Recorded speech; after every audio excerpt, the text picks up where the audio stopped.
I pushed the other door open and nearly smacked the client in the face as I slipped out. Sorry again. He saw the box and his eyes widened in outrage. Traitor! Thief! I ducked and darted around the carriage, alarming the horses as I headed straight into the thickest part of the mist. I heard the knights scrambling to find me as Dervish screamed orders at them. Heart pounding, I increased the distance between us. The mist started to clear as I reached the steep slope. I momentarily looked down, then glanced back as I heard more clamor. I jumped down, my body slightly angled, staggered awkwardly as I landed, trying not to hit a tree or trip on a root. Did I get away? And the others? Remember that I still had the box. I knelt down and hastily unlatched it. And I opened it up and inhaled sharply. Inside were long objects that resembled shale with an emerald sheen. They were exactly like Care's ears. Underneath were hard flint-like stones with beautiful grooves and ridges. Scales? Oh no. Oh no, this is bad. And it was possible that this wasn't just a one-time delivery. If the first carriage had also carried dragon remains, this could be a full-fledged underground trading route. How long had this been going on? How did the knights not know? Wouldn't they check the contents? Unless... I shut the box, pushing it underneath the shrub. Now we were standing up. I would have to inform Karen. Before I could take another step, there it suddenly erupted. A large fissure erupted at my feet, causing me to fall back. Ah! Showered in dirt, I coughed and trembled uncontrollably, unable to stand up. Not so reckless now, are you? Dervish stood about 20 paces away, his tame peddler appearance replaced by sinister countenance. What? No. What? No, how did you... Casually resting on his shoulders was a mace, decorated with spikes that resembled hard tissue, namely bones and oversized teeth. Clamoring for a tree, I unsteadily got up. You'd be surprised how much power dragon bones can grant you. Everything is permeated with magic, even long after they die. Why are you doing this? Who are you delivering these remains to? He snarled and rolled his eyes. Please, I'm not going to explain everything just because you asked. Just return the box and you'll be left unharmed. Now, where did you put it? I unsheathed my sword and widened my stance, hoping not to falter now. Let's do this. I'm not handing it over. Pity, I hate searching. Lifting, he slammed the mace into the ground, crushing my body. I blacked out instantly. Another chasm opened up and I screamed, my body paralyzed by every vibration. As I heard a large creak behind me, I glanced up in terror. One of the trees had become unstable, and it groaned as it started to lean heavily. The wrist pounded the mace at me threateningly. More, the next attack will crush you. Oh, move! I instantly stood up, but stayed in place. My legs felt weak. Mom's spaghetti. And I probably couldn't walk if I tried. The sound of footsteps I heard. I prayed it was my friends. It said 4 of the original 7 knights joined Dervishi. Obviously glared at each other hesitantly, obviously baffled by the situation, but obediently aligned themselves with the merchant. She's the one who ran off with the goods. I don't know who she's working for, but she's refusing to cooperate. Give it back and we won't hold this action against you. No. What? No, wait, I'm not betraying anyone. The box had dragon remains. It's sacrilegious to move them. The souls can't return. Be quiet. We know what we're delivering, and that's just a silly superstition. Superstition? What are you doing is discourteous to dragon kind. Aren't you a knight in training? Why are you disobeying orders? Do you want to throw away your chances to become a full knight? ... One of the other knights sighed and tried speaking to me more gently. Don't you think you're being too impulsive here? My nose itches so much. You're obviously young, with a lot of pressure to your name. Don't do something rash and tarnish Agent Valor's reputation or your disloyalty. It's your duty as a knight to carry out our mission with the guild and client's best interest in mind. No, what I'm doing is more important. This isn't for dragonkind and for heavenkind's sake. Let's do this. I'm not surrendering those remains. Sensing that my resolve would not yield, the knights brandished their weapons at me. and I'll just report to the guild that you got caught in an unfortunate accident. Smirking, Derishi slammed his weapon into the ground 2 more times. Each shock washed over me, rendering me motionless. There was an ear-splitting burp and a crack as the tree began to topple. Aura! Ilmari's dapper voice suddenly shifted into a growl, and a large turquoise body sailed over me. A section of Ilmari's long neck slammed into the thick trunk as it halted its fall. His tail thrashed as he roared, straining against the weight. Ilmari was a water dragon. He couldn't move on land effectively, and he had essentially pinned himself to protect me. Ilmari, his face turned to me. His expression was unreadable in dragon form, but I could sense his concern. I'm fine. And you were right about the box contents. The knight seemed to waver, baffled by the dragon's presence. Slay that dragon. Consider this out of self-defense, and you will be paid tenfold for its corpse. Don't be scared. Look how helpless it is. Ilmari snarled, but his only real weapon was his teeth and tail, and he was immobile. He couldn't transfer him back either, risking being flattened by the tree. Where was Care? I altered my stance. Fighting the knights to take me on. With numbers to their advantage, to their side. They advanced towards me until one of the more impatient ones broke from her position. Dashing forward, swinging my sword as I met the first knight. He parried and thrust her sword forward. I sidestepped, but had to duck as an axe soared over me. Wait, I'm supposed to be fighting 1-on-1. Ah! I spun around and kicked the axeman right in the back of the knee. I knew I was dealing with warriors more experienced than me. Maybe I could hold my own in an individual fight, but my minor victory was short-lived as I felt a hot pain sear through my left arm. I hissed in pain, realizing that I received a shallow cut from a blade. Blood trickled down my elbow.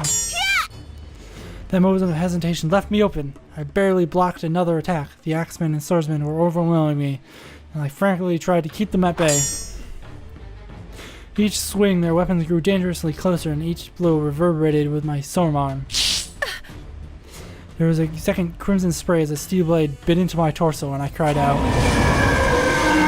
Ilmari's roar was deafening, and suddenly the axeman was hit with a full blast of water, causing him to topple over. Auralee, stay near me. His guttural voice startled me, since I had no idea he could talk in his dragon form. Looking back, I saw Ilmari was urgently stretching out his neck in an attempt to shield me, but his fangs fully bared. I retreated closer to him as my 3 opponents surrounded me. One sprinted towards Ilmari, who was focused on another knight, aiming his sword at the dragon's neck. No! I blocked his attack, trying not to buckle under the strain, forcing my whole weight forward. I managed to push him back. I heard swift footsteps a second later, and the knight I was fighting suddenly flew back from a hasty punch. Where the fuck were you? Care. He flashed me a confident grin. Bring it. Sorry, I was preoccupied with a few others. There will be no reinforcements after this. 2 down, 3 to go, including Derishi. Care glanced back and spotting Ilmari. His face flickered in pain. Gestured to the merchant and his mace. Care, stop him. The weapon causes earthquakes. Care charged ahead, but was blocked by the swordsman. The other knight who possessed a flail focused on me.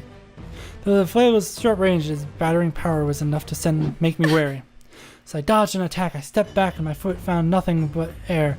Nearly stumbling, I dived to the other side to avoid falling into the chasm, leaving me vulnerable. Where I could roll away, the dirt beside me burst. The steel ball slammed down inches from my head. Discarding my sword, I grabbed the chain before the knight could raise his weapon, and I wrenched it out of his grip. He stumbled towards me as I rotated to my back. With a lion kick to his stomach, he staggered backwards. I quickly retrieved my sword and scrambled up. Desperate, he bolted for his weapon, but a strong stream of water from Ilmari caused him to topple into the chasm, down to the darkness below. Care had already incapacitated his opponent, leaving only Derishi, who had retreated enough to be out of Ilmari's attack range, caught up to him. If you cast your weapon aside, no one will hurt you. Were you simply following orders? If I turn you in, me turned in? You're the one who stole the merchant's goods. There's no penalty for possessing dragon remains. The other knights will report what happened, and you'll be stripped of your rank. And he recklessly slammed his mace into the ground, unsympathetic to the unconscious or wounded knights around him. Terrified, I dropped my sword as I knelt down, resisting the urge to cry out. Ilmari roared as the tremors caused the tree to vibrate painfully against his scales. Care was unfazed and bounded forward, obviously.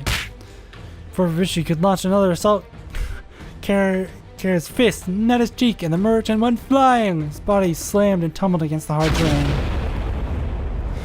On his knees, Rishi threw a fit and repeatedly pounded the ground with a mace. Each strike resounded, increasing each tremor's intensity. Whoa!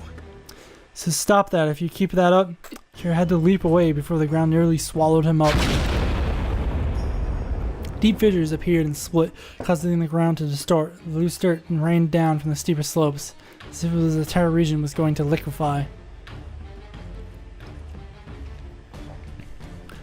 Like a spiderweb, the ground around Rishi suddenly groaned and heaved. I couldn't move. I could only watch helplessly. Wait! The merchant gawked and slid back, but Care caught him just before he vanished into the gaping new ravine. The mace slipped from his grip, disappearing into darkness and giving one final tremor.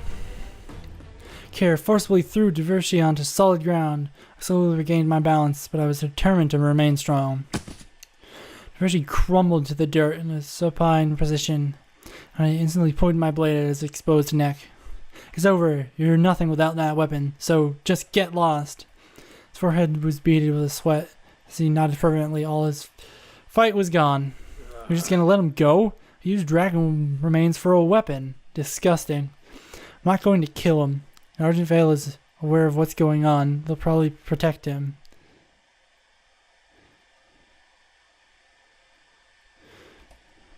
And who could I turn to? Rishi wriggled out from under my sword and tried to make a hasty withdrawal. Care simply punched his lights out. A little extreme here. He not only tried to kill us, but he put his own men in danger. I should ask Ilmari to eat him. Don't think you'd agree to that. A distressed roar caught our attention. Ah, speaking of him, Ilmari. Forgetting about the merchant, we hurried back to where Ilmari was. Care surveyed the situation and ran out in the trunk, positioning himself close to Ilmari's neck. You really don't do well on land. Ilmari hissed, unamused by Care's comment. The heavy hoist Care pushed off the trunk with exceptional strength, mist formed around him. As the tree crashed to the ground, I scrambled to Ilmari's side. He was kneeling down and moaning.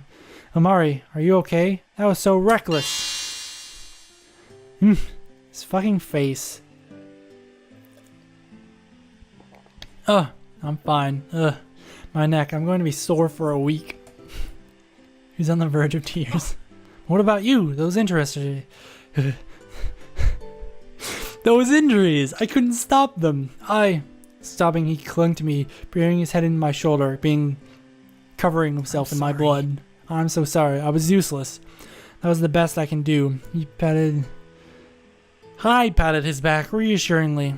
You were anything but useless, Ilmari. You wouldn't have survived if you hadn't come to my rescue. Heh. I feel like I didn't do much myself. If anything, the person who helped us most was... Then we both turned to Care. Expectantly, he flinched from our tender expressions. He coughed. I gave a haughty glare. How do you give a haughty glare?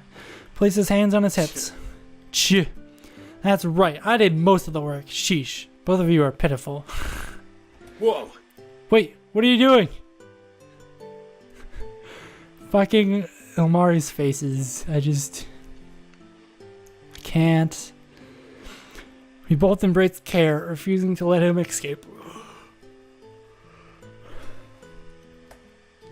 Parasites. I laughed and stepped back while Care had to play more forced to free himself from Ilmari. Marrying the box, I returned to his hiding spot and pulled it out from under the shrub. I was surprised it managed to make it through unscathed. Moments later, the other two surrounded me, peered over my shoulder. I unfastened the latch. Earth Dragon, using our remains for weapons. Ugh.